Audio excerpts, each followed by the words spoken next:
Bene, una volta tanto cominciamo abbastanza puntuali, così poi se arriverà qualcuno, intanto io parlo un attimo e poi qualcun altro si aggiungerà. Allora, sì, vediamo se funziona, regola il volume. Il mese scorso abbiamo fatto una destinazione un po' inusuale, passiamo da un estremo all'altro, invece questo mese facciamo una destinazione abbastanza conosciuta, ma vedo che tira sempre, anche perché del resto è veramente un posto straordinario. Sud-ovest degli Stati Uniti sono un posto straordinario, direi che mettono tutti da sé. Gli Stati Uniti sono fonte di discussioni, alcuni li amano, altri no, parlo ovviamente dal punto di vista politico. È una cosa che può mettere tutti d'accordo, la bellezza del paese, perché è veramente straordinario, e in particolar modo quello che andremo a vedere è uno degli angoli più belli degli Stati Uniti. Io non voglio dilungarmi tanto, casomai poi vi parlerò 2 minuti appena finisce la proiezione. Lascio il massimo dello spazio ai nostri protagonisti, che vedrete hanno fatto un viaggio un po' particolare, non solo per le destinazioni ma anche per come l'hanno organizzato. Ruggero e Paola sono di Sacile, giusto? Prima è da Sacile, esatto, quindi sono fuori regione, per poco ma sono fuori regione. Lascio la parola a voi e io ritorno a fine proiezione. Grazie di averci invitato in questa bellissima sala che mi piace tantissimo, uno schermo enorme, tanti posti così rialzati. Ditemi se va bene come parlo, se mi sentite bene, se no allontano il microfono, se va bene così, comunque fermatemi se non va bene. Allora, io e Paola ci piace viaggiare e uno dei viaggi che abbiamo fatto, anzi 2 dei viaggi che abbiamo fatto sono stati negli Stati Uniti d'America, uno nel 2014 e uno nel 2017. Il 2017 perché c'era l'eclissi totale di sole, poi vedremo se alla fine avremo tempo di vedere le foto. Comunque questi sono i 2 viaggi. Il primo è il giallo e il blu, cioè il rosso e il blu, scusate, e quello del 2017 è quello in giallo, perché c'era l'eclissi di sole. E entrambi i viaggi abbastanza lunghi, sui 90, un attimo, stand by, perfetto,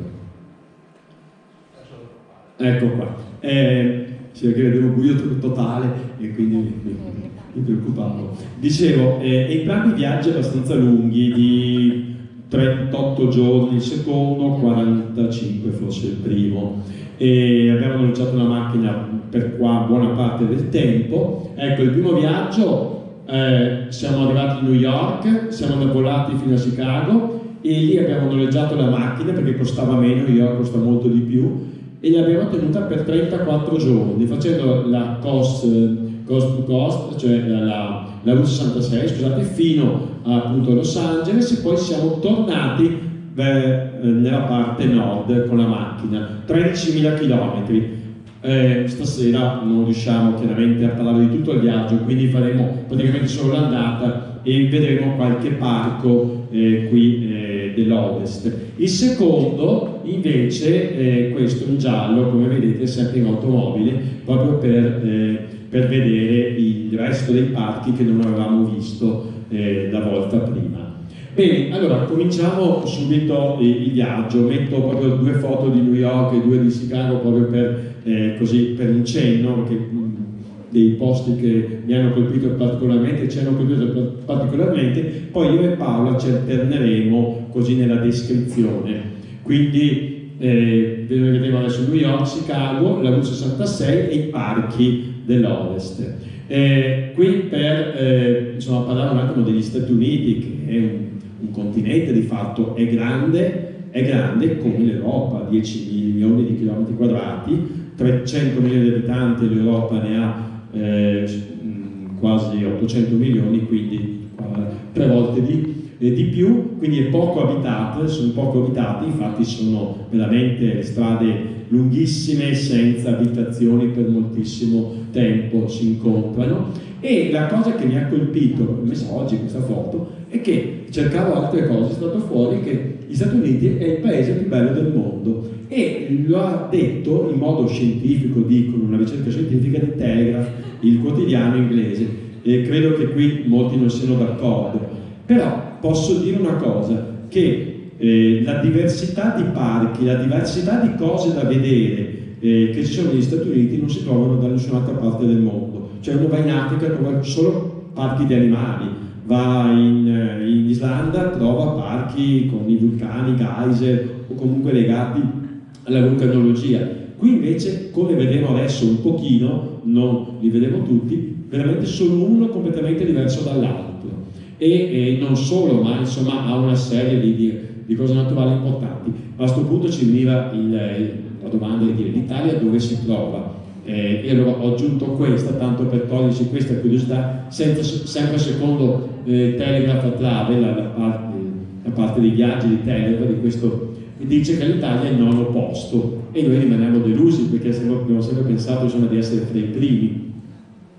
E effettivamente ci sono un po' di stati, come vedete, abbastanza, cioè il quotidiano inglese, e se vedete bene, insomma 4 o 5 di questi stati più belli, considerati più belli, sono insomma legati all'Inghilterra in qualche modo. Vabbè, è discutibile, ma perlomeno siamo in secondo in Europa, non saremo i primi nel mondo, ma siamo in secondo dopo la Norvegia, anche questo è discutibile, comunque siamo in classifica, ecco. Allora, tanto per togliere questa curiosità. Bene, cominciamo da New York, veramente 4 foto di New York, la parte che forse è più nuova, che più ci ha colpito. Vabbè, qui siamo dalla parte opposta del ponte di Brooklyn e vediamo la città al tramonto, molto bella New York. Io invito tutti, veramente invitiamo tutti ad andare a New York un po' di giorni nella propria vita perché è effettivamente molto bella, soprattutto a noi è piaciuta tanto sotto Natale, veramente sembra di essere in un film con tutti i balocchi, molto bello. Beh, andiamo subito nella piazza dove sono cadute le 2 torri gemelle, perché lì hanno ricostruito, stanno ancora ricostruendo e ci sono 2 o 3 insomma, costruzioni che colpiscono. Questa è l'Oculus, costruito in buona parte dalla Cimolais di Pordenone e sul progetto di Calatrava, costato anche questo il doppio dei soldi previsti come il ponte a Venezia sempre di Calatrava, e comunque rappresenta le ali della Fenice, la Fenice che emerge dalle ceneri di Ground Zero. È una stazione della metropolitana, sotto arriva la metropolitana ed è insomma particolarmente così, spicca particolarmente, e queste sono le basi delle 2 torri gemelle, quelle che sono cadute. Ci sono stati vari progetti, varie idee su come fanno un memoriale, e hanno pensato di fare queste 2 gigantesche piscine, 2 gigantesche vasche, ed intorno sono tutti i nomi delle persone che sono morte durante appunto quella caduta di queste torri, e c'è un addetto che ogni giorno sposta queste rose bianche e le mette davanti alla persona che compie gli anni quel giorno, compiva gli anni quel giorno.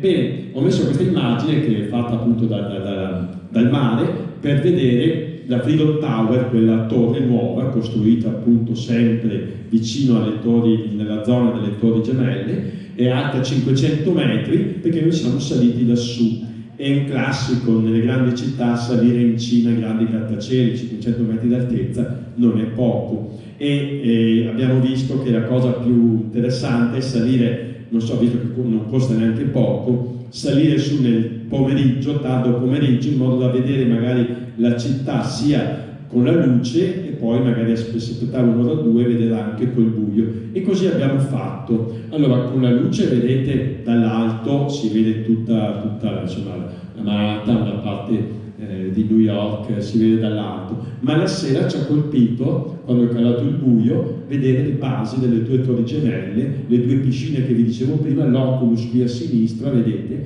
e così illuminati, sono particolarmente carino. Bene, lasciamo New York, prima così facendo vedere che anche dopo tutto quel cemento ha anche una parte verde. Questa in realtà è sopraelevata una decina di metri, era una ex ferrovia lunga 2 km, è stata sostituita da una passeggiata di 2 km appunto a 10 metri d'altezza, molto carina perché si vede tutto sotto, ha anche delle zone verdi, e passiamo a Chicago, dove arriviamo in volo aereo e dove noleggiamo la macchina.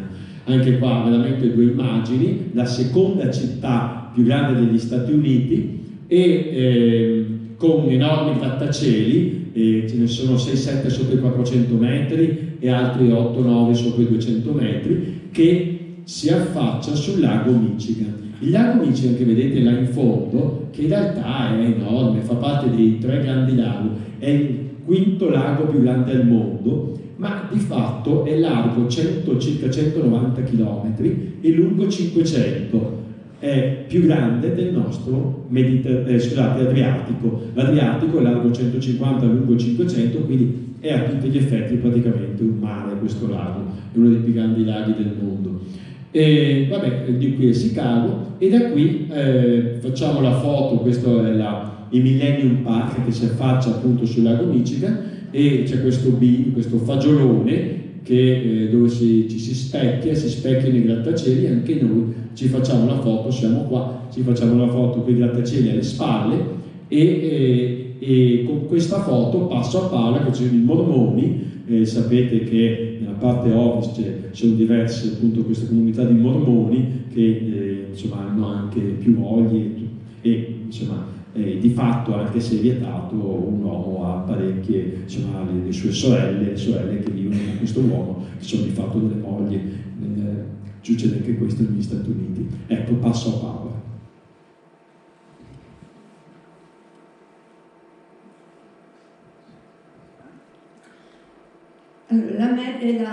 La Route 66 è la strada più famosa d'America, è conosciuta anche con il nome di The Model Road o di American Main Street.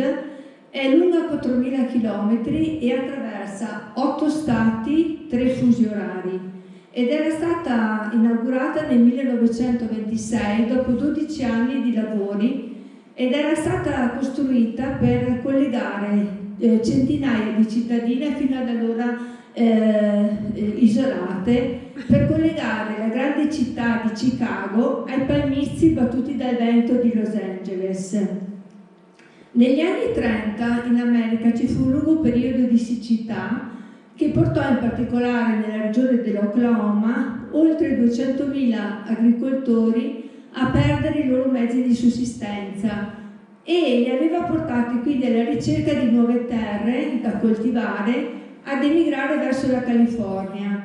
E quindi per loro questa strada, la Route 66, era la strada verso una nuova vita. Negli anni più prosperi del secondo dopoguerra fu invece una certa agiatezza economica che portò gli americani a spostarsi frequentemente lungo la Route 66. Questa volta il motivo era il divertimento.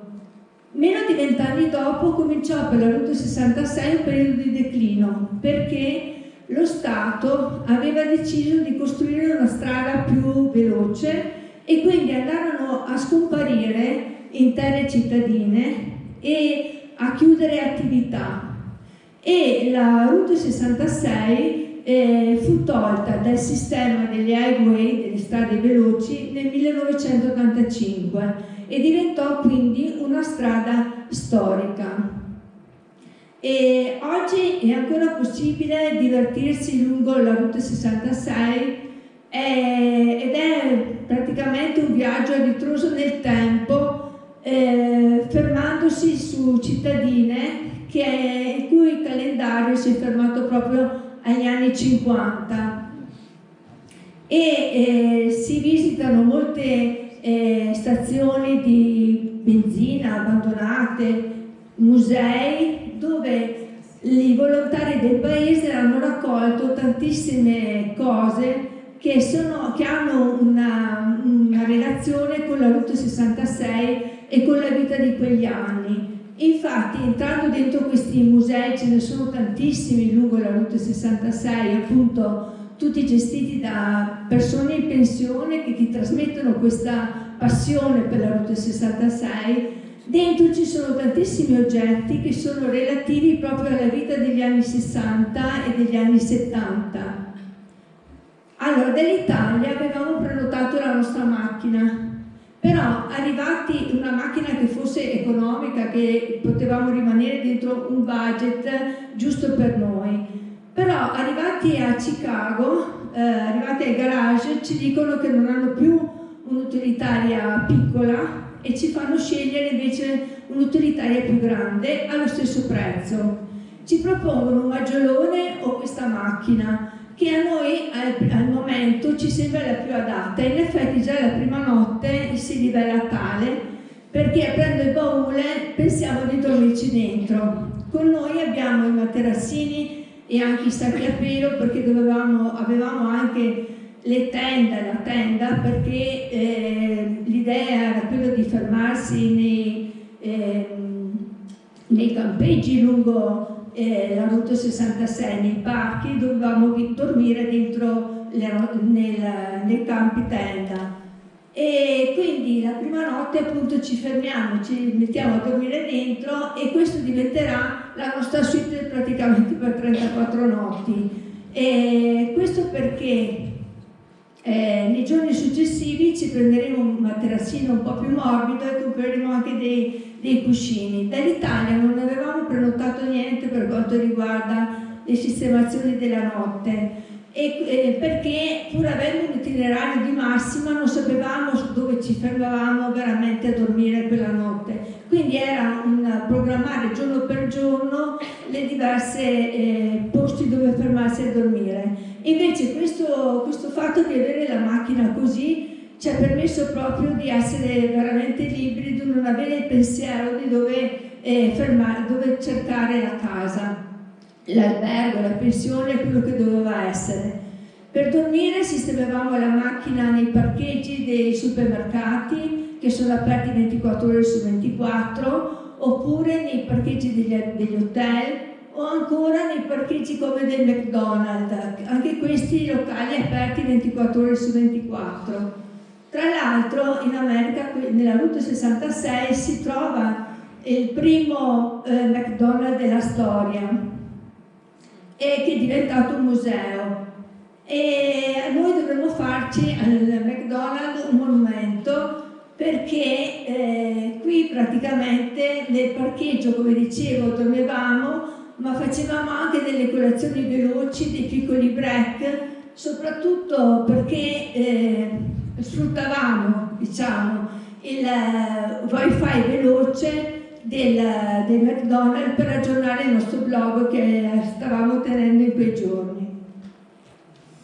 Viaggiare sulla Route 66 è una passione e si segue quasi l'80% del tracciato originario, e questo vuol dire seguire delle strade che possono passare attraverso piccole cittadine ma anche strade secondarie di campagna, e seguendo questi cartelli, seguiamo sempre il cartello, quello marrone, che indica appunto la Route 66, ma è quasi inevitabile perdersi. È facile trovarsi su una strada che finisce su un campo o su un ponte che non è più possibile attraversare perché è in disuso.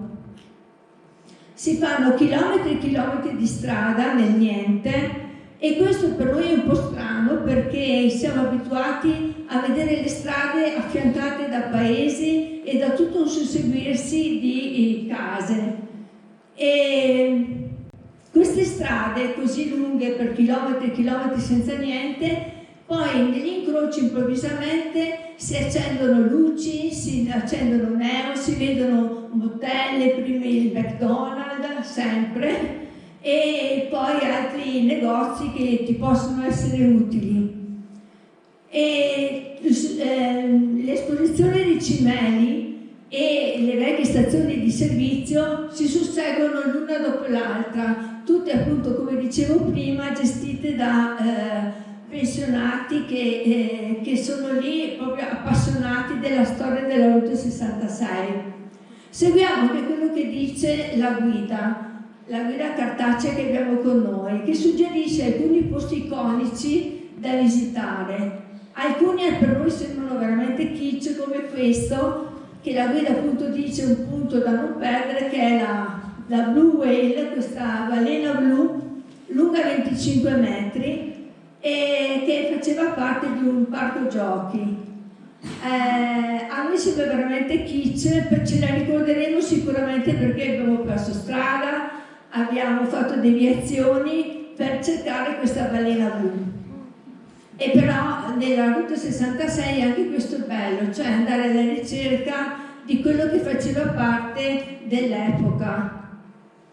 Ci fermiamo anche a McLean, che è una cittadina piena di murales, a memoria appunto della Route 66, e anche ad Amarillo. La guida dice che c'è in questo locale, il Big Texas Steak Ranch, un'offerta imperdibile. Se tu mangi una bistecca di 2 kg con tutto il contorno e in meno di un'ora non ti viene presentato il conto.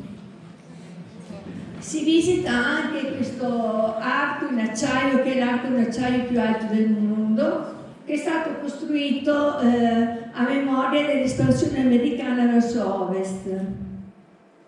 Per strada si incontrano anche dei personaggi un po' strani, come questo giapponese che è partito da Santa Monica e vuole trascinare questa sua croce fino a New York. Dice che impiegherà 2 anni per questa sua grande impresa. Ecco,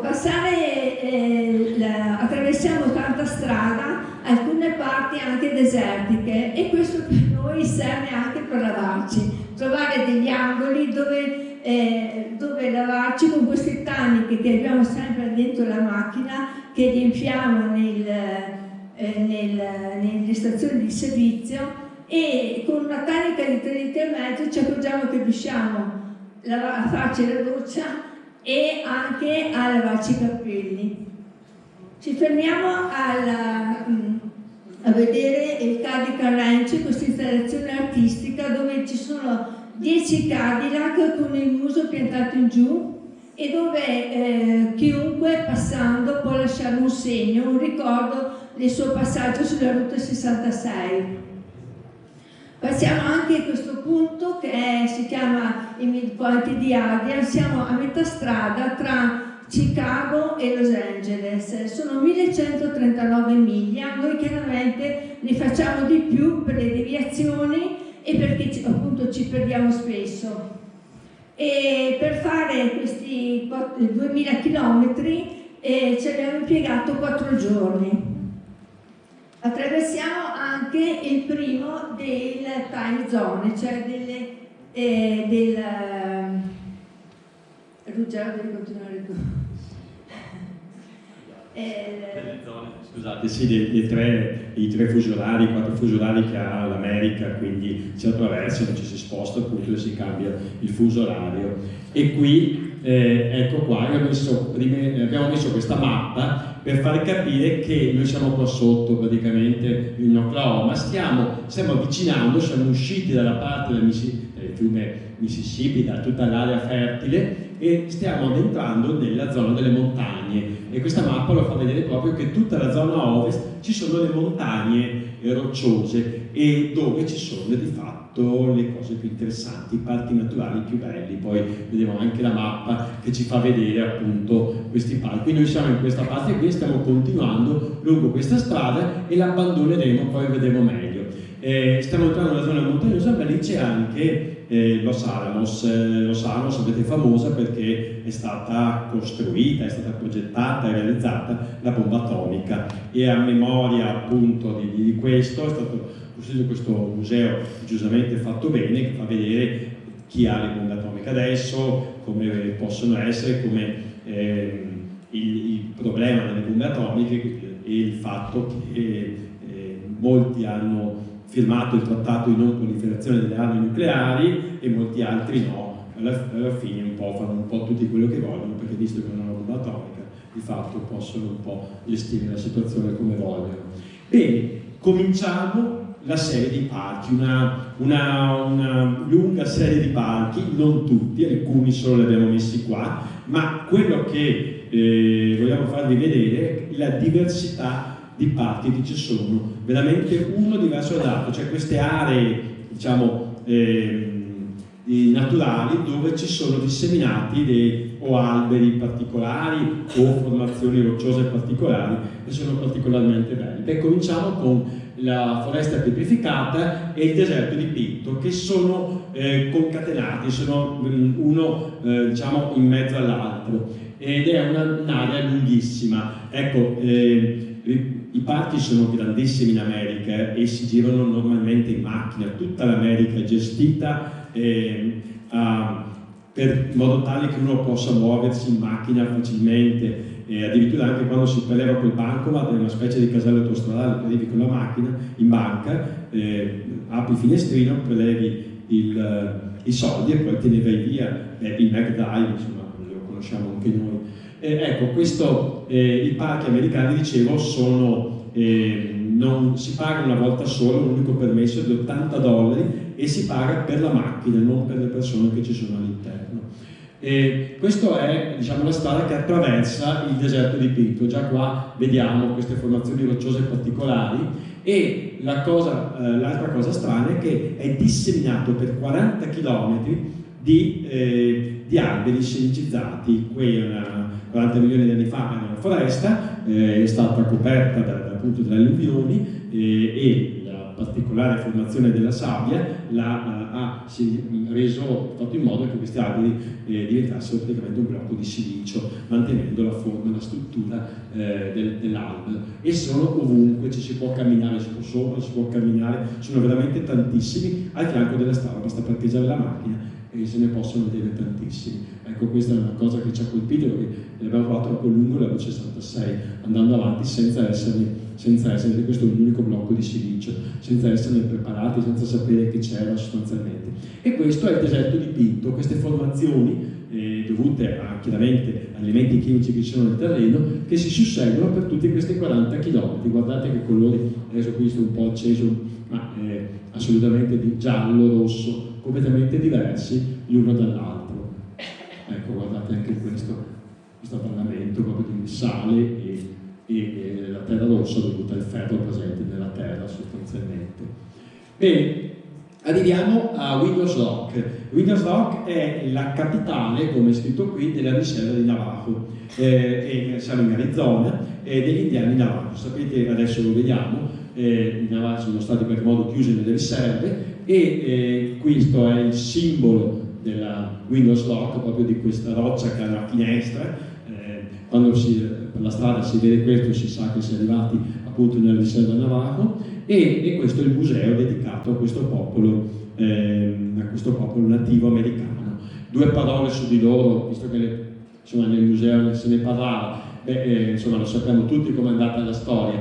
La scoperta dell'America era tutta dei nativi, degli indiani, poi nel 1790 già i primi coloni inglesi l'hanno conquistato, hanno cacciato un po', hanno allontanato gli indiani verso ovest. Ancora 50 anni dopo, 40 anni dopo, ormai metà era tutta degli inglesi e metà era rimasta ai nativi, agli indiani, e guardate, in poco tempo, tra il 1830 e il 1990, praticamente le riserve indiane sono ridotte a questi piccoli puntini neri, e oggi è così, praticamente non è cambiato ben poco dal 1890 ad oggi. E noi siamo qua a vedere questo puntino bianco, lo vediamo meglio in queste immagini. Noi siamo qui, questa è la riserva Navajo, la più grossa sicuramente. Queste sono tutte riserve indiane dove c'è una certa autonomia degli indiani e dove gestiscono anche i parchi. Molti dei parchi belli sono proprio in questa, gestiti dagli indiani qui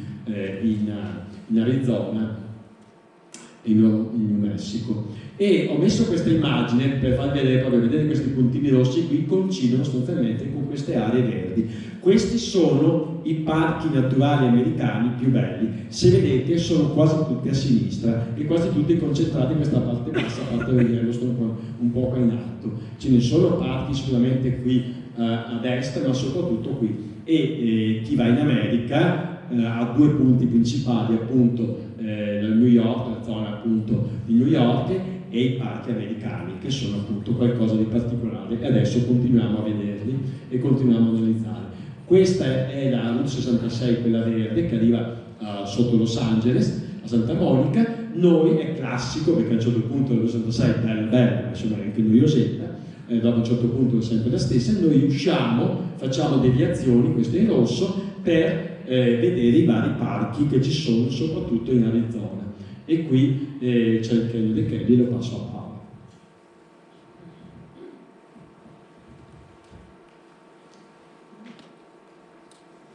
Ecco, nell'immenso scenario di terra rossa dell'Arizona, proprio dove si trova il Grand Canyon e la Monument Valley, si trova un canyon poco conosciuto che è il Canyon dei Kelly, che può competere per la sua bellezza e per la sua formazione ai due più famosi. Ha queste due pareti di arenaria che si alzano proprio in verticale fino a 700 metri di altezza.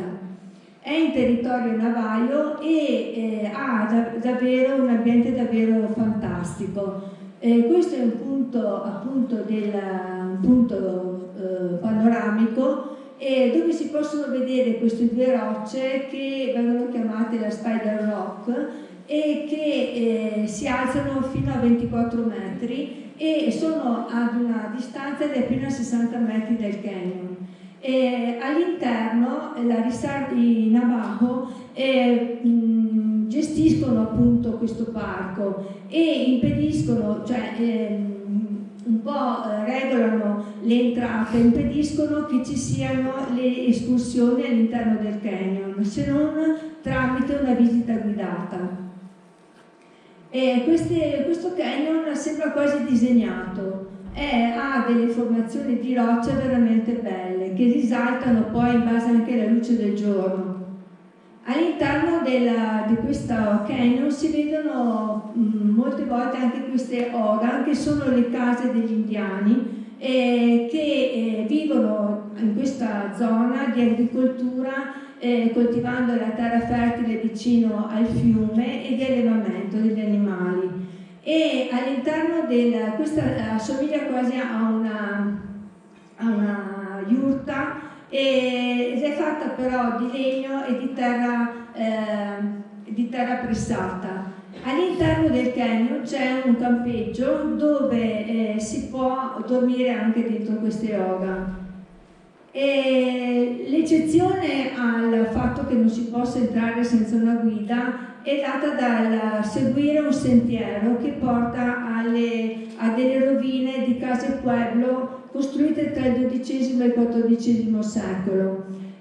Questo è l'unico punto appunto che si scende senza una guida e si scende per 40 minuti, un sentiero abbastanza ripido e la risalita richiede una camminata di un'ora e mezza e si arriva davvero, questo cammino culmina proprio vicino a queste case, queste rovine dei villaggi che sono stati costruiti all'interno degli incavi delle colline rocciose. La Monument Valley invece è questo pianoro di origine fluviale che è caratterizzato da queste guglie rocciose che si notano ancora chilometri e chilometri prima di entrare all'interno della riserva e che rappresentano un po' l'immaginario western americano per eccellenza.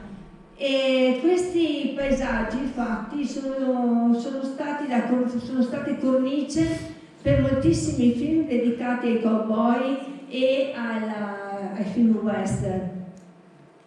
In particolare appunto questi paesaggi sono entrati nell'immaginario collettivo grazie anche all'opera del regista John Ford, che nel 1939 scelse questo paesaggio per girare il suo primo film Ombre Rosse con John Wayne come protagonista, l'attore protagonista. E dopo il successo di quel primo film, il regista scelse ben altre 9 volte questo paesaggio per girare i suoi film western. Un altro film che è famoso che ha questo sfondo di guglie è Forrest Gump e questo è diventato un punto panoramico famoso dove le persone si fermano per scattare la loro foto perfetta. La nostra è un po' meno però. Siamo nella riserva Navajo, anche qui, e quindi è gestita dagli indiani. e per entrare si pagano $20 per la macchina e si segue una strada sabbiosa, che è questa. Sarebbe poco adatta per la nostra macchina, però noi ci entriamo come molti altri proprio nelle ore più belle, quando è l'ora del tramonto che accende i colori di queste guglie. Il circuito segue appunto una strada da 20 km che ferma nei punti panoramici più belli, dove tu ti puoi fermare per scattare le fotografie e appunto ti ricordano molto quei film che hai visto tante volte, film western. Il circuito dura dalle 2 alle 3 ore, questo circuito in macchina. Di fronte a questi torrioni c'è un albergo di lusso che ha delle stanze dei prezzi improponibili, però nello stesso edificio c'è un ristorante con un self-service dove invece riusciamo a fare un'ottima cena a buon prezzo e ci sistemiamo poi nel vicino campeggio dove è economico, il costo di una tenda è di $20, noi dormiamo dentro la nostra macchina e al mattino abbiamo subito questa vista impagabile con i primi raggi del sole che entrano all'interno della riserva. Di strada, la strada è bella, è tanto bella anche nei tratti tra un parco e l'altro, ci si attraversano anche dei tratti desertici e abbiamo comunque anche un problema che è quello di lavare la nostra biancheria, perché senza fermarsi, senza avere delle stanze dove poter lavare i nostri indumenti, abbiamo dopo un po' di giorni il problema di lavare la biancheria. Ma si può risolvere molto facilmente perché nelle stazioni di servizio, quando fai benzina, vicino ci sono sempre dei posti dove potessi fare la doccia e sono pulitissime, e sono a pagamento queste docce e ci sono questi locali dove tu puoi utilizzare queste grandi lavatrici, lavare e asciugare la roba. Con $2 riesci a lavare e altrettanto asciugare e poi magari la metti anche dietro la macchina stendendo un filo fra maniglia e maniglia nella parte posteriore, finisce di asciugarsi e quindi anche il problema della biancheria è risolto. Il Grand Canyon è un altro parco famosissimo ed è così grande che una volta entrati dalla porta, dall'ingresso principale e quando dopo aver consegnato il pass al ranger tu devi fare altri 42 km per arrivare fino al centro visitatori che si trova a 2200 metri di altezza e si trova questo centro visitatori proprio vicino a questo hotel, El Tovar, che è un albergo storico del 1905 che ha ancora tutti gli arredi dell'epoca e tutte le sue stanze si affacciano proprio all'interno del canyon. Noi dormiremo quella notte sul parcheggio di questo hotel e nella terrazza del bar-ristorante puoi godere di questa prima vista, di questo primo sguardo sul Grand Canyon. Grand Canyon che è lungo 350 km e largo dai 6 ai 29 km, in alcuni punti è profondo fino a 1800 metri ed è stato scavato nel corso di 6 milioni di anni dal fiume Colorado, che le cui acque hanno trovato proprio una via all'interno del Colorado Plateau. La grandezza del Grand Canyon è già una cosa spettacolare ed è veramente un libro per i geologi, un libro di storia per i geologi e una bellissima vista per i milioni di visitatori che ogni anno vengono qui per ammirarlo. Guardate quanto piccoli sono questi qua in confronto alla grandezza di questo canyon. E le sue dimensioni sono già spettacolari, però la sua bellezza consiste anche in questo gioco di ombre e di luci e dai colori delle rocce che variano in base alla giornata. Possono essere di un bianco pallido nelle ore del mezzogiorno e possono accendersi invece di un rosso più intenso verso le ore del tramonto. È uno dei primi parchi istituiti negli Stati Uniti, è stato istituito ancora nel 1919 ed è patrimonio UNESCO.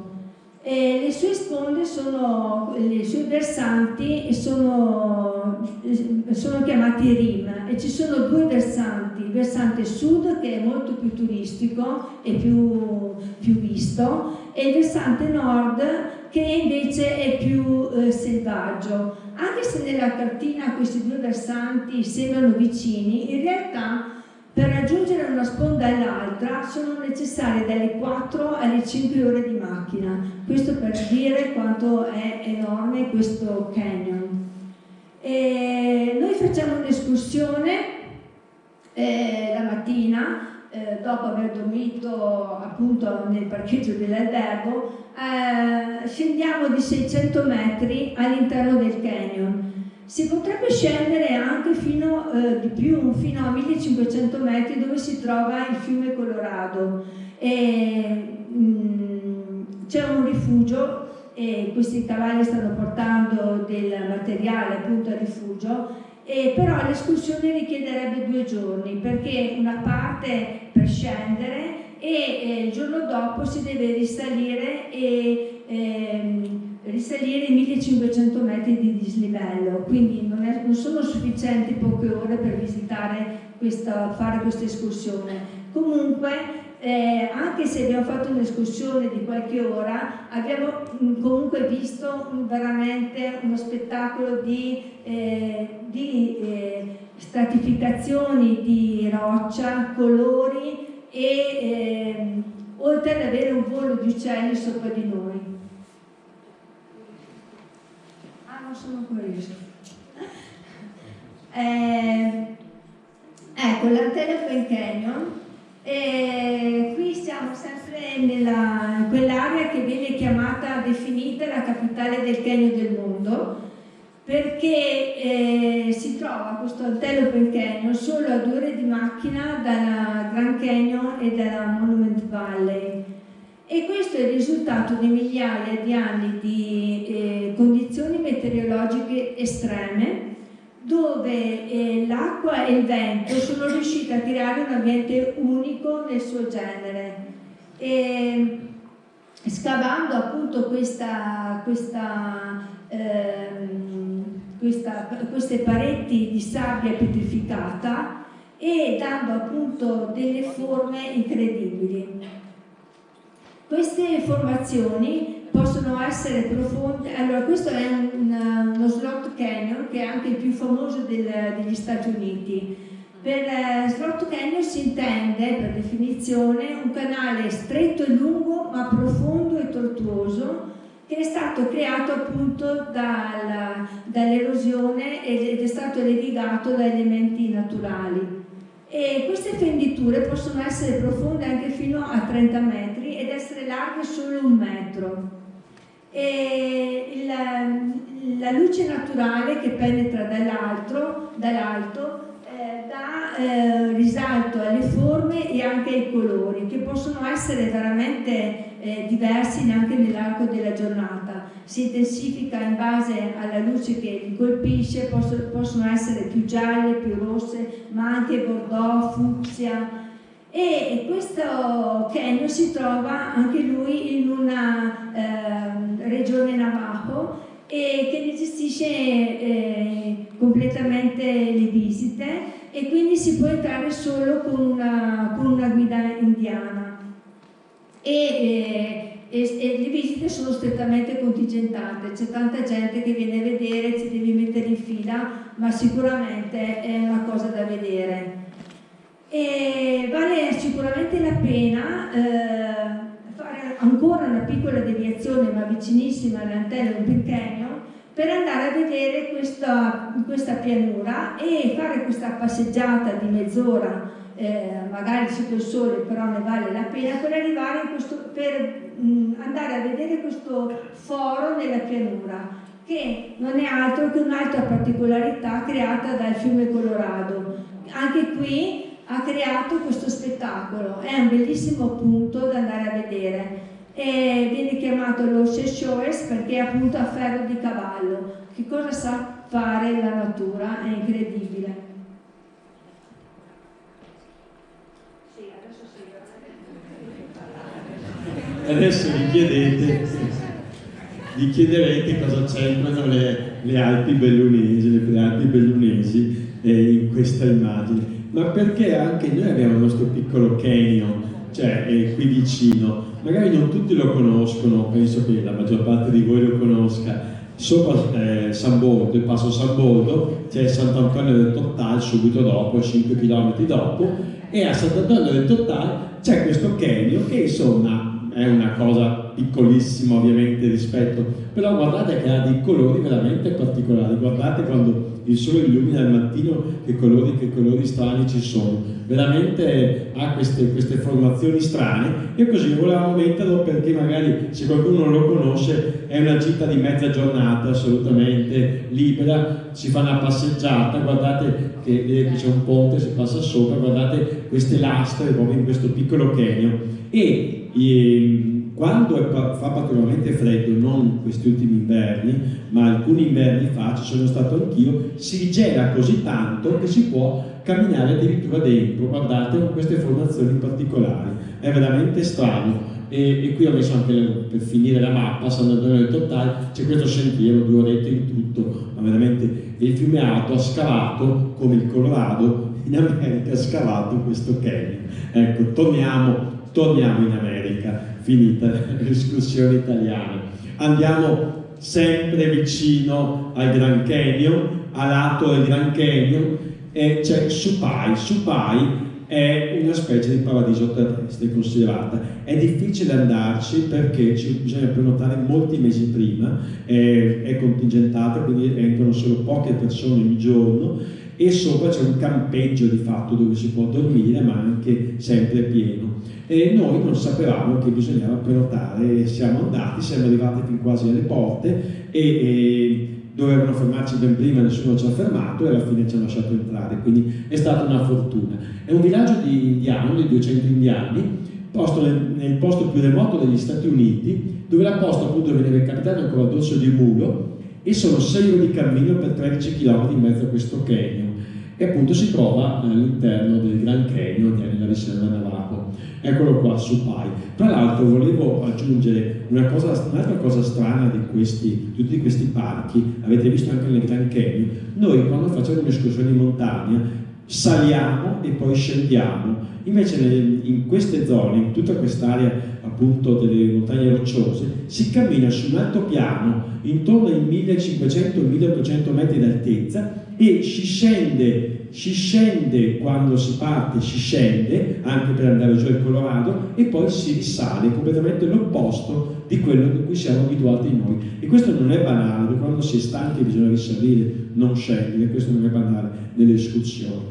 Dicevo, andiamo a Supai. Supai è questa specie di paradiso terrestre dove avevamo la nostra tenda, che abbiamo usato pochissime volte, solo veramente 2 volte, quindi l'abbiamo messa qui con i sacchi a pelo, pensavamo di usare nei parchi, poi abbiamo usato la macchina, e questo è l'indiano che ci ha fermato. Io ho detto, ma chi vuole questo? Chi è? Non ha nessuna divisa, niente. In realtà era appunto il guardiano, l'indiano della riserva, che ci ha fermato e ha detto, dove andate voi? Alla fine appunto ha chiamato, ha detto se c'era a posto, e siamo arrivati a questa specie di paradiso terrestre. Guardate che acque turchesi, cascate con queste montagne tutte rosse intorno che fanno da contrasto a quest'acqua turchese. Guardate dove appunto si può benissimo stare lì anche più giorni volendo, costa tantissimo, anche il campeggio stesso $120 a notte, è una specie di tassa che si paga verso questa regione. Ecco qua anche la nostra tendina, e quella della Decca con 20 euro ovviamente, scusate, e guardate che acqua, che colore ha quest'acqua dove si fa il bagno.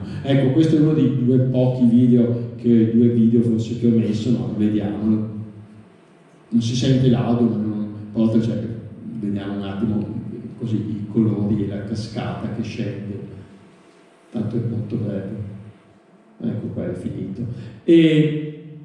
Bene, torniamo vicino alla route 66, per rivedere un'altra stranezza. Ecco, provate a notare quante cose diverse ci sono negli Stati Uniti, ecco perché forse è considerato uno dei più bei stati del mondo dal punto di vista sicuramente dei parchi.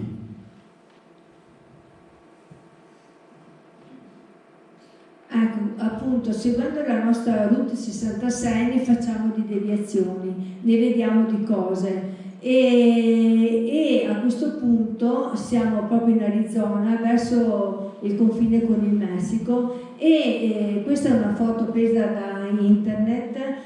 Facciamo questa deviazione per andare a vedere questo meteor crater, che è il più grande cratere meteoritico scoperto al mondo, che si riesce a vedere ancora così nella sua pienezza perché è in un ambiente desertico e quindi non ci sono alberi che l'abbia ricoperto o vegetazione. Ed è stato creato dall'impatto con un asteroide che cadendo schiantandosi ha alzato una grande quantità di terreno e ha creato questo foro che ha una circonferenza molto grande, 4 km di diametro ed ha una profondità di 170 metri. Qui dentro potrebbero starci fino a 20 campi da calcio e nelle pareti potrebbero trovare posto 2 milioni di visitatori. Non è possibile entrare dentro il cratere, ma ci sono queste pensiline con dei binocoli che ti permettono di avvicinarti alle pareti con lo sguardo. Invece nel vicino museo è possibile vedere raccontato tanto di storia di cielo, di meteoriti, di asteroidi nell'arco appunto della nostra storia, tutti gli impatti che possono esserci stati nel corso dei millenni e si può toccare proprio con mano anche un pezzo di quell'asteroide che era lungo 46 metri e questo è un pezzo di quel meteorite grande mezzo metro. La stranezza sta appunto che magari si potrebbe pensare che venisse chiuso e invece tu lo puoi proprio toccare con le mani.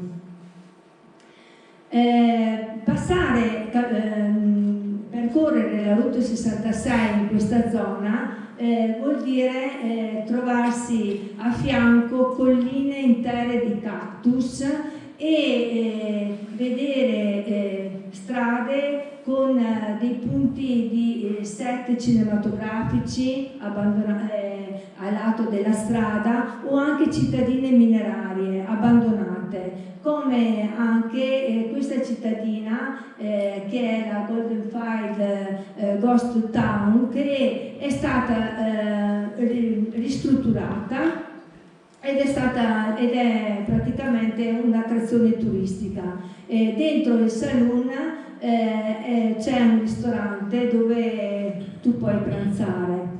Era del 1880 questa cittadina ed era sorta con la corsa all'oro. È affascinante trovarsi anche davanti a una chiesa, a una missione spagnola, una delle poche missioni spagnole in territorio americano, e questa missione di San Saverio è conosciuta anche con il nome di Colomba Bianca, perché è costruita in adobe bianco e la parte centrale è decorata nel color sabbia e sembra quasi una cattedrale in questo deserto di cactus. È veramente molto bella ed è appunto una delle poche missioni gestite dai francescani con la messa ancora in uso.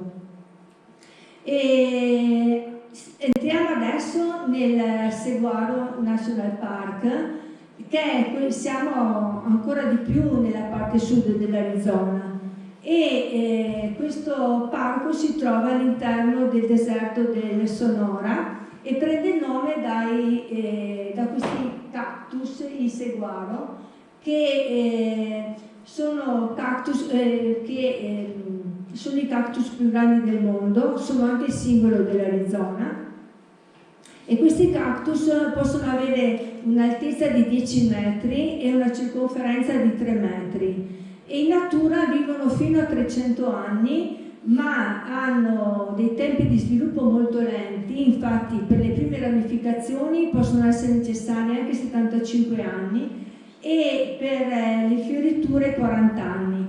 I fiori sono proporzionati alla pianta, quindi sono impollinati non solo dagli insetti ma anche dai pipistrelli, dagli uccelli.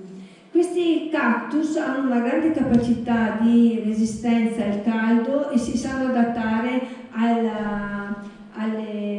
periodi di non pioggia, alla siccità, e riescono, un saguaro adulto di 100 anni, perché appunto dicevo vivono anche fino a 300 anni in natura, e può riuscire ad assorbire fino a 300 litri d'acqua nei momenti in cui ci sono queste piogge torrenziali che sono tipiche dei deserti americani, e li immagazzina gonfiando a fisarmonica queste fessure che ha, queste pieghe spugnose dei suoi tronchi, e poi allo stesso tempo può resistere anche fino a un anno senza neppure una goccia d'acqua.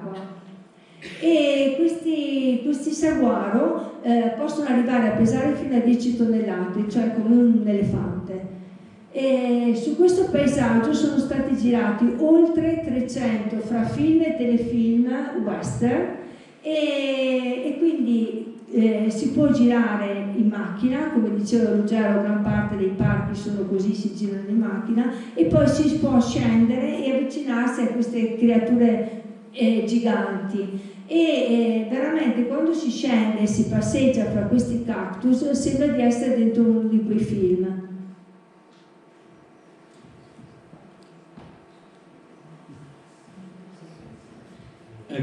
Ecco qua. Passiamo una cosa triste di quest'area, mentre ci spostiamo dal Saguaro National Park, da questo saguaro, fino a San Diego, sulla costa, costeggiamo il deserto Mojave, ma costeggiamo anche il muro che sapete esserci tra gli Stati Uniti e il Messico. Muro in gran parte costruito, in parte in costruzione, in parte non serve perché c'è il deserto del Sonora che automaticamente è come fosse un muro. È un muro lungo, il confine è lungo 3200 km, il muro sono circa 2000 km, ormai altri 1000, sono ostacoli diversi. È il muro sicuramente più lungo al mondo. E qui noi siamo qua, in questa parte qua vicino a San Diego. Questo muro qua, noi corriamo, andiamo a vedere, arriviamo proprio vicino qui ai confini, qui c'è il Messico, l'International Parco dell'Amicizia Internazionale, che è appunto sotto San Diego. Ed ecco il muro che si protrae fino al mare. Da una parte c'è il Messico, dall'altra parte sono gli Stati Uniti, e c'è questa griglia che vedete, questa porta che vedete, e questo doppio linea di muro, cioè come si usa dove c'è lo spazio, ma questo era anche il muro di Berlino, dove non c'era posto, non mettevano il muro, ma mettevano due linee di filo spinato, di rete con filo spinato, in mezzo alla terra passavano le macchine. Qui è uguale. Qui vedete la spiaggia del Tijuana in Messico, e di qua sono gli Stati Uniti. E la domenica mattina aprono uno dei due muri e le persone possono avvicinarsi all'ultimo muro per parlare con i parenti dall'altra parte. Chiaramente c'è una griglia molto sottile che non permette di scambiarsi delle cose. Ecco, questo, malgrado sia il muro più grande del mondo, più lungo del mondo, non è illegale, mentre quello che c'è tra Israele e Palestina, ci sono circa 70 risoluzioni dell'ONU che dicono che è illegale, che deve essere abbattuto. Perché non corre lungo il confine, mentre questo invece corre lungo il confine, quindi ognuno ha il diritto di recintarsi, mentre quello tra Israele e Palestina, il muro in realtà è intradento continuamente in Palestina per prendere terra e inglobarla nella parte di Israele, e questo è uno dei motivi delle contese che noi sappiamo. Nella parte americana appunto ci sono anche queste croci che stanno a simboleggiare i morti che ci sono stati nel tentativo di attraversare questo muro. San Diego è una città enorme, come tutte le città che si affacciano su quel mare, sull'oceano, e però noi seguiamo la strada che costeggia appunto il Pacifico fino al nord, fino a Seattle. Noi ci fermiamo ben prima. Questo, come tutte molte città americane, Little Italy, la foto classica che si fanno un po' tutti, e questa è la parte della spiaggia, una specie di Rimini. La cosa strana è che praticamente non ci sono ombrelloni, se vedete, ma di fianco appunto alle strutture, agli hotel, c'è questa passeggiata e la spiaggia è libera a tutti, non sono riservate a nessun hotel, da nessuna parte fino su anche a Los Angeles. La cosa che ci ha colpito è che appena a nord, lungo la strada, vediamo tanta gente ferma, ci fermiamo anche noi e c'erano questi leoni marini, questi foche, leoni marini e foche, lì praticamente sulla spiaggia, e siamo rimasti lì anche noi a guardarle mentre si muovevano e prendevano il sole. Chiaramente non erano sole, sembrano il sole e sembrano solo noi che le stiamo guardando, in realtà come vedete è come se più o meno sacra quasi, o cose del genere, insomma, tantissima gente, e loro chiaramente indisturbate le guardano. E noi stiamo risalendo, dicevamo, questa strada qui per San Francisco, ma è normale deviare, ritornare dentro per vedere qualche parco. E allora adesso accenno ancora a qualche parco, perché non sono finiti i parchi diversi, e ne vediamo ancora qualcuno velocemente. Yosemite è un parco considerato uno dei più belli, ma per noi che abbiamo le Alpi, devo dire, cioè per gli americani sì, perché sono le montagne più alte, c'è il Grand Teton, questa parete di granito alta 600 metri, la passione di tutti gli scalatori, ma per noi che abbiamo le Alpi, decisamente posso dire che sono sicuramente più belli i nostri Alpi. Quindi a noi abbiamo passati velocemente lungo questo parco, vedete, montagne alte, appunto questo roccia di granito, e passiamo subito, andiamo via, e ho lasciato comunque questa foto per ricordare che gli incendi non sono solo una piaga italiana, anche gli americani hanno un sacco di incendi, ovunque, dappertutto, ne abbiamo visti tantissimi durante il nostro viaggio, continuamente. Un altro parco famosissimo, il Sequoia National Park. Cos'ha di particolare questo parco? Che ha le sequoie, che sono gli alberi più grandi al mondo. Attenti, più grandi ma non più alti, perché a nord c'è il redwood, di cui non ho messo le foto, che ha quelli più alti. Qui gli alberi più alti si arrivano intorno agli 80-90 metri, il redwood, le sequoie arrivano a 110-120 metri, gli alberi più alti del mondo. Ma comunque anche questi hanno delle cose gigantesche, sono delle cose enormi. E lì dentro, vedete, guardate che basi hanno questi alberi, sono di una circonferenza impossibile. Lì dentro, dice, guardate Paola quanto è piccola, con le radici di quest'albero così, che è stato battuto dal vento. C'è il generale Sherman, uno degli alberi più vecchi, il più grande albero del mondo, uno dei più vecchi, ma non è il più vecchio, ma sicuramente il più grande albero del mondo. Eccolo qua, ha 2500 anni, stimato fra i 2500 e i 2700 anni, ma è considerato il più grande albero del mondo, stimato in 1600 metri cubi. Se pensate che con 3 metri cubi si scalda una casa per un inverno, pensate che basterebbe per 500 anni quest'albero per scaldare una casa, da tanto è grande. Ha 9 metri di diametro, 30 metri di circonferenza, e si alza ancora, malgrado la sua età, 2500 anni almeno, sono 2007 dicono, si alza ancora di 1 centimetro all'anno. Quindi eccolo qua. E vabbè, questo è un grizzly, un piccolo, insomma, che abbiamo incontrato lungo la strada. Vediamo anche l'esagerazione di opulenza, l'assurdità di Las Vegas. Las Vegas è una città negli anni 20 che è nata con l'oro, poi è finita la miniera d'oro, si è esaurita, e l'hanno convertita in un grande casino. E veramente ci siamo stati una giornata, sono 6 km, la street chiamata, una strada lunga 6 km, disseminata a destra e a sinistra di hotel con tutte le stranezze possibili. questo è un hotel da migliaia di camere, chiaramente. Questo è New York, e gli hotel stanno a rappresentare, sono costruiti in modo da rappresentare le varie città del mondo. Dentro hanno tutte queste slot machine, oltre che le sale del casino più in alto. Questo è il Paris, è costata 680 milioni di dollari questa Torre Eiffel, che è alta metà del reale, di quella reale a Parigi. Vedete c'è l'albergo dietro, e poi l'ultimo che vi metto è il Venezia, cioè l'Hotel Venezia, che è il più grande hotel del mondo, 5.000 camere, e ha veramente le gondole come quelle veneziane, vedete che funzionano, i turisti vengono portati in giro, ecco qua, le gondole veneziane, e assomiglia veramente, sembra di essere in piazza San Marco, quasi, assolutamente.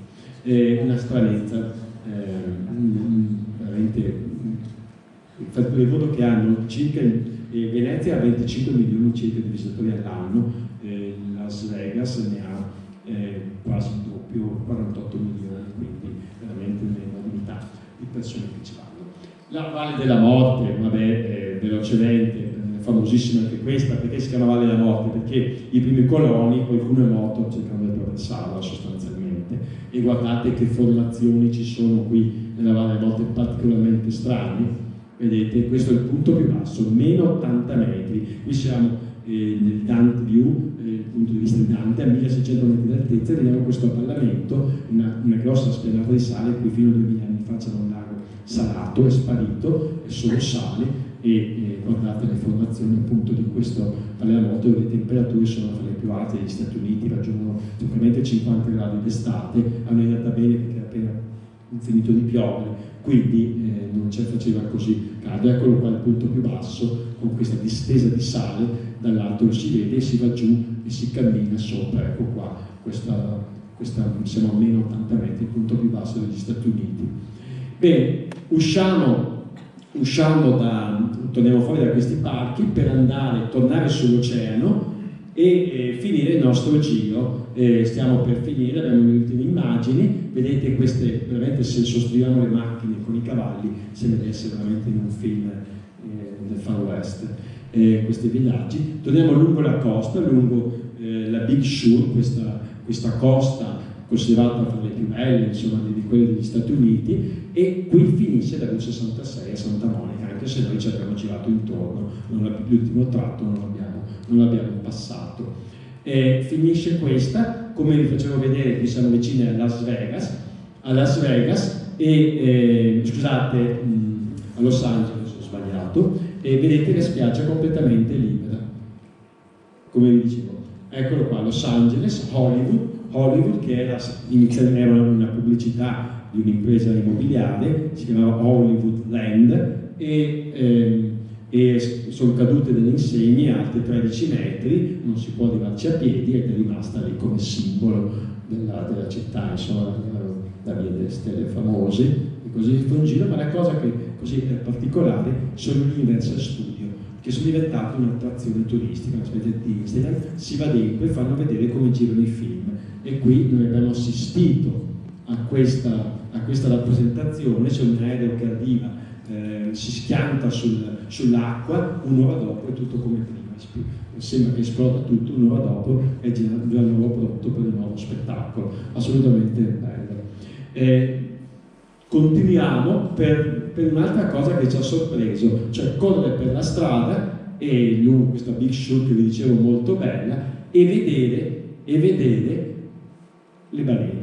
Abbiamo visto anche qui delle persone ferme che guardavano lontano. Questo l'ho fatta non si vedevano così vicino, l'ho fatta con la macchina fotografica, con lo zoom, però guardate, sono le balene, passando lungo la strada, quindi si vedono foche e balene, veramente strano e particolare. Sono le stranezze appunto che accadono in questa parte dell'America sostanzialmente. E con queste ultime immagini noi abbiamo finito e vi ringraziamo.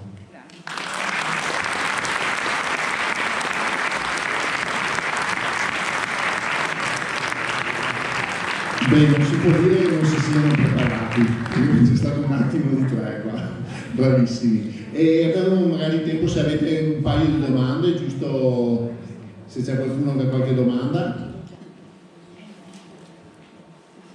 Ecco, dai, vai. Allora, sostituiamo le domande con 4 foto dell'eclissi. Scusate, è particolare questa cosa. Noi siamo andati l'ultimo viaggio a vedere l'eclissi. Tra l'altro, eravamo così contenti delle notti passate in macchina la prima volta, 34 notti in macchina, mai lavati, mai visto una doccia, sempre lavati con le taniche.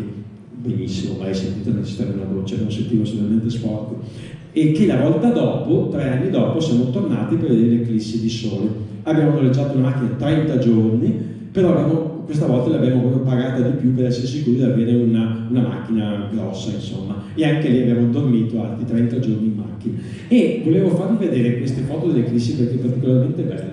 E magari avete... ecco qua. Allora, cos'era questa eclissi? L'eclissi totale di sole rara, perché il sole, l'eclissi di luna è comune perché copre tutta la Terra. Quella di sole è un piccolo pennello nero che passa attraverso la Terra, largo 200 km.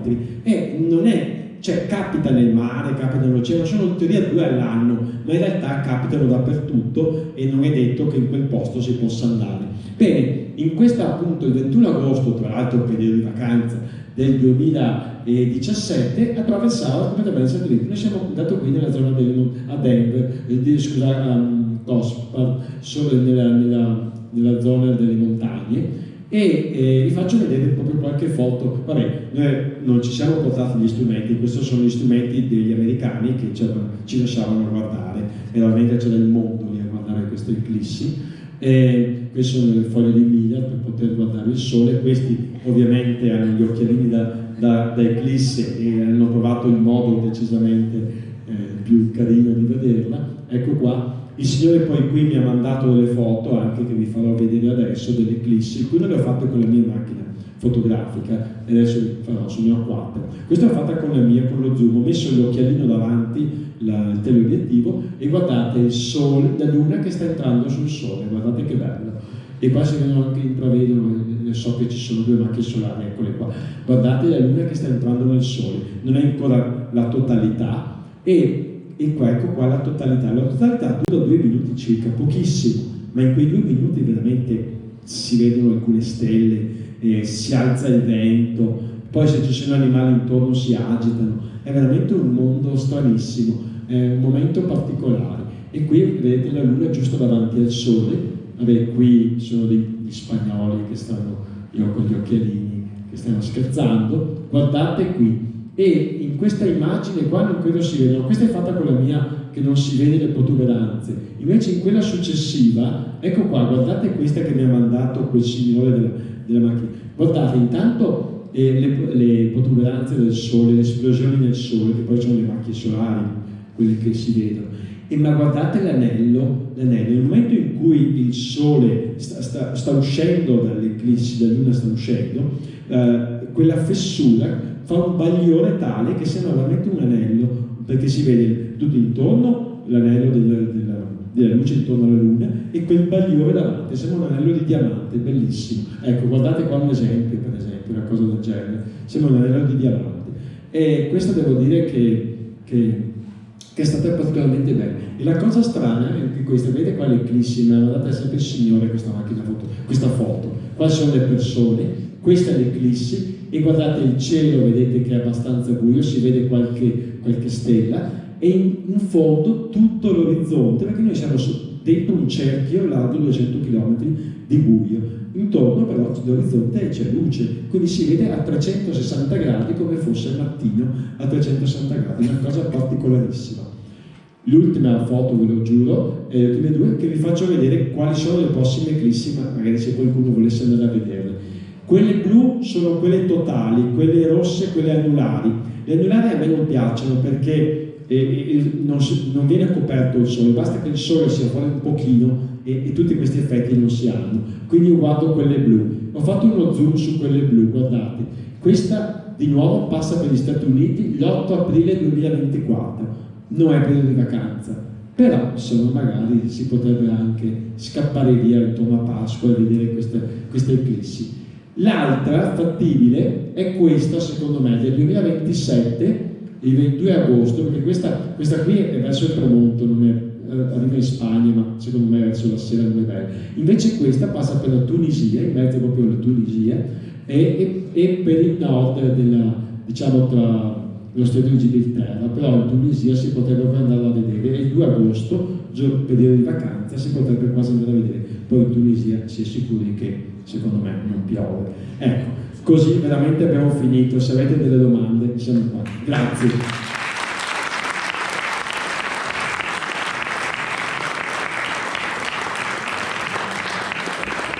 Grazie a voi. Magari se c'è una domanda, non lo so, perché sennò gliela faccio io.